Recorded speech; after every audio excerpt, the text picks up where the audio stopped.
রাসূল করিম সাল্লাল্লাহু আলাইহি সাল্লামের কাছে সাহাবায়ে কেরামগণ প্রশ্ন করলেন, ইয়া রাসূলুল্লাহ, আমরা কঠিন কিয়ামতের ময়দানে কিভাবে দাজ্জালের হাত থেকে রক্ষা পাব?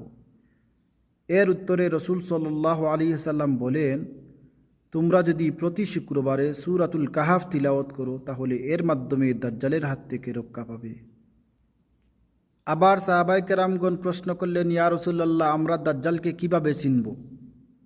এর উত্তরে রাসূল সাল্লাল্লাহু আলাইহি সাল্লাম বলেন, যারা প্রতি শুক্রবারে সূরাতুল কাহাফ তিলাওয়াত করবে তারা কঠিন কিয়ামতের ময়দানে দাজ্জালকে চিনতে পারবে এবং তার কপালের মধ্যে একটি চিহ্ন থাকবে, সেই চিহ্নয় লেখা থাকবে কাফ ফারা, কাফের, এবং সহজে মুমিন মুসলমানরা চিনতে পারবে।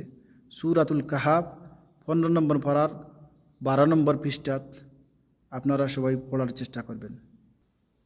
দাজ্জাল এসে বলবে, প্রতিটি মুমিন মুসলমানের কাছে গিয়া বলবে, এই যে আমি তোমাদের খুদা, আমার ডাইন হাতে জান্নাত এবং বাম হাতে জাহান্নাম রয়েছে, এবং সে অলৌকিক কিছু ঘটনা দেখাইবে। এগুলা দেখার পরে যদি মুমিন মুসলমানগণ বিশ্বাস করে নেয় তাহলে ওরা আবার বেঈমান হয়ে যাবে, ঈমান হারা হয়ে যাবে।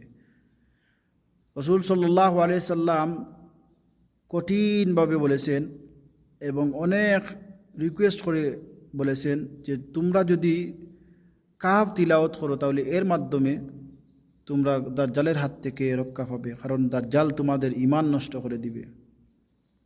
দাজ্জাল আসবেই মানুষের ঈমান নষ্ট করার জন্য, মানুষের ঈমান কেড়ে নেওয়ার জন্য।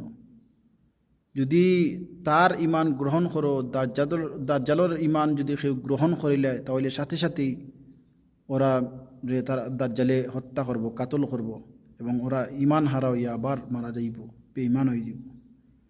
তাই আসুন আমরা বেশি বেশি করি সূরাতুল কাহাফ তিলাওয়াত করার, আল্লাহ যেন তৌফিক দান করেন, এবং আমরা প্রতিদিন নয় প্রত্যেক শুক্রবারে সপ্তাহে একদিন পাঠ করার চেষ্টা করি।